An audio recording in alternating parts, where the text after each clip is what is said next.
Hi guys, welcome to this week's video. This week I'm super excited to bring you the Acrylograph pens from Archer and Olive. First of all, this video is not sponsored.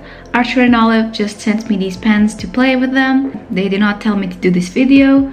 They didn't tell me to do anything. They were just like, have fun and enjoy them. These pens, I was super interested at the moment I saw them. They are basically acrylic pens, Acrylograph, but they have a very cute color selection, and they have my favorite tip, which is the 0.7 millimeter, but like in a triangular funneling shape, whatever you want to call it. And these pens come in 3 selections. You can get these sets in the jewel selection, which is a more muted fall colors, or the tropical set, which is the one that I have, or the primary selection. I chose the tropical set because the colors were just so up my alley. Super vibrant, super happy. The primary set is nice, but it's much more, I'm not sure how we'd call it. The tropical set is not quite pastels, but it's quite the opposite. It's more vivid colors, so I thought it would blend in my illustrations much better. So each color does not have a name, so the caps are all the same. They just have a little swatch of paint, and they also come with 2 replaceable nibs, which is very nifty. Things about the paints is they are non-toxic. They don't smell anything. I at least could not tell. Yeah, the pens are pretty easy to activate. I only had problem with one, which I think will be in 2 pens next. And it comes with a sort of magenta, yellow, sort of a leafy green, which is my favorite green, a sort of a mint, a teal, a blue, a purple, and then a gray. The gray, it's the one I have not used a lot, but I think it might be nice to do like shadows if you do like a 3D lettering, because this is mostly used for bullet journaling. The Archer and Olive is a sort of a stationery company, and it's pretty cool because they are women run, and the name of the company is also super cute. Basically, the name Archer and Olive is based on the cats of the owners. So Archer is a black and white cat, and an olive is sort of a brownish cat. I'm not sure how you call this, but they are adorable. They're super cute. Oh, here you can see I had some troubles with the purple pen, but I actually just changed the nib, and then it was just fine, so no problem there. So after changing the nib, I did not have any troubles at all.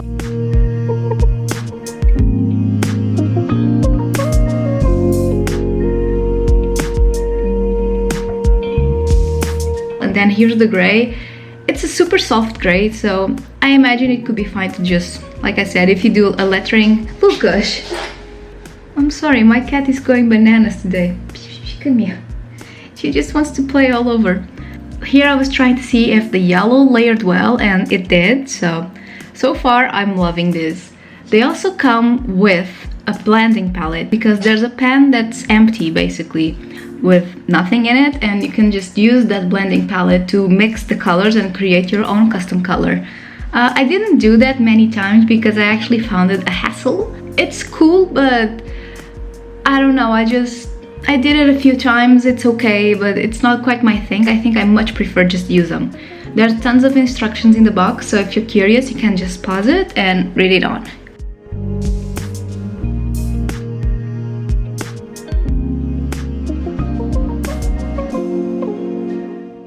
So to try these, this is a Draw This in Your Style I did for my friend Elena Guy.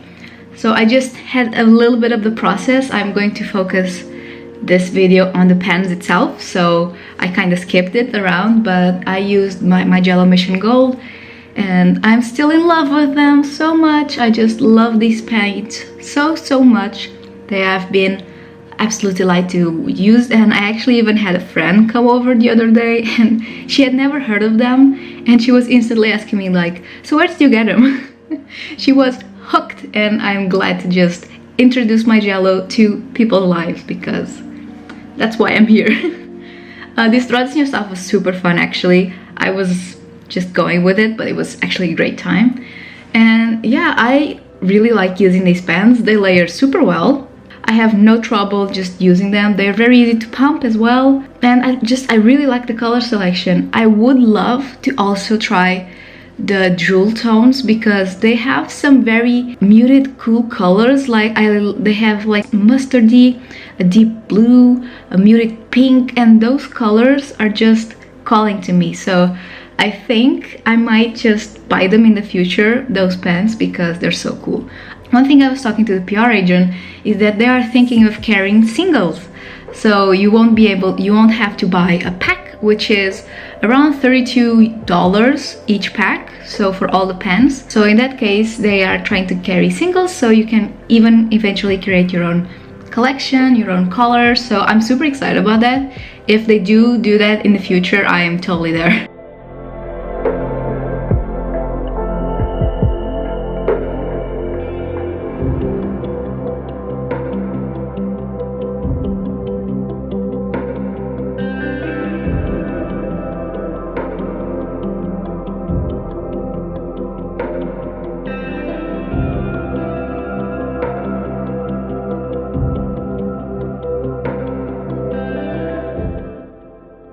This is also just a painting I did and then just went crazy. I did this one specifically for the pens because as soon as I got the pens, I just thought of doing really rainbow tattoos on people. Like, I really love doing tattoos on people, but I usually do them in just almost if they were black and white lines. But I thought with these, it would be really cool to just do rainbow tattoos. So I think it might be even become a bit of a series because I already did 2, which is the next one. Yeah, so that is super fun. I do have some news. I am going to be moving in October, so that kind of budges my plans of doing Inktober with air quotations. I was going to do Midnight-tober, which I still am actually, but I'm starting early. I have already 2 days by the time I'm recording this, so hopefully today I do even more. So my Patreons are able to see the full process, the full illustrations before I even start posting them in October. So my patrons already know what I've been doing. So if you're curious to see what I'm doing before October, check that out. You can even just be a $1 patron and you'll be able to see those posts. I'm also having physical rewards, so I think next week's video will be me preparing everything just because I really like seeing those videos, so I think it would be a very fun video. Yeah, let me know what your plans are for October in terms of inking, if you're going to do it. I have already completed 3 years of Inktober and I just really like the whole process. So since I already completed 3 years, I really don't feel any pressure to do anymore. It's just that I found this prompt list that I absolutely adore and I really want to do them all. So that's my issue there. I'm going to start early because since we're moving, it's gonna be hectic, but I just really want to do it. I'm also going to do videos, so you can look out for that, but those of course will be coming. I'm thinking of doing just full-length real-time videos for the whole week.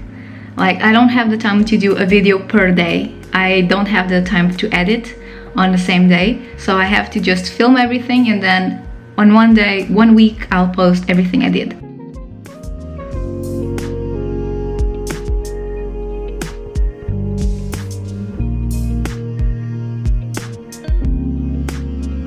So this is the other tattoo rainbow girl that I did. I'm still in kind of a funk when it comes to drawing, but when my friend came over, we actually did a few studies and we did a drawing that my boyfriend actually challenged us to do. He was like, okay, just draw someone riding an animal that would be gigantic, like the familiar. So we turned it into a witch with a familiar. So she did a beautiful witch with magpies, I believe, and I did one with a mouse, like a country mouse, and it's super cute. My friend's is absolutely stunning. I'll ask if she doesn't mind that I put it up here because it's super pretty. I think I'll post mine today as well, so if you want to check it out, you can go to my Instagram. It was just so nice to have her here. We have both been quarantining, so it was no problem. We were very careful. She brought her own stuff. It was just so nice to have someone to talk to and to just forget a little bit about things and just draw all day. I dumped all my art supplies on my living room and there was no table anymore. I have so much stuff and I actually gifted her a lot of stuff as well. Since I'm moving, I like to clear out everything, and I think this year I lived there, I really hoarded out a lot of stuff. So I will do a little bit of a clear out even more, and I might be selling them a little bit, like on Instagram, like if you want this, you just need to pay shipping and I'll send it to you, because I really need to get rid of stuff. I am a hoarder by nature. My dad is a super hoarder and he passed it on to me, and I'm much better now because I have moved countless times now. I am constantly confronted by the amount of crap that I have, so I'm always pretty aware that I know I have a lot of stuff. Clothing wise, I also am clearing out a lot of stuff, but it's a bit difficult this year because I usually do like, oh, have I worn this the last year? But I basically lived in my pajamas this last year, so it's not a very good criteria, but I am trying my best. So I'm almost done painting here, and like I said, I used my Jello for all of them, but I do miss my Sennelier watercolors, so I think I do need to give them some love in the future. Gouache I do still love, but I've been just using them for pens. Oh, by the way, I still have tons of pens on my shop, so if you want to check that out, go. And I also have acrylic charms. I just came out with a few acrylic charms. I only had 5 of each, but now I only have 4 because I already sold 2.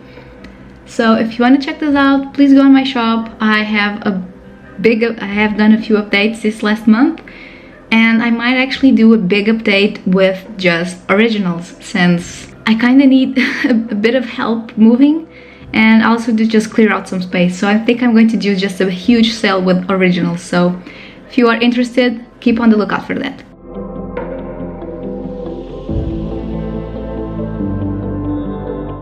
So here I'm just grabbing the pens. At this point I have used the pens for a few drawings, and the only thing I have noticed is that the nib is a bit weak. When I say that is that while you pump the pen, in the long run it will start to deteriorate, which is normal, it happens. I understand why they offer you replacement nibs, because they do know that it's going to happen, and they work definitely better in smoother paper, which is normal. This is made for bullet journaling, so sometimes the tip would catch on the texture of the paper, and I've used this in pretty soft paper.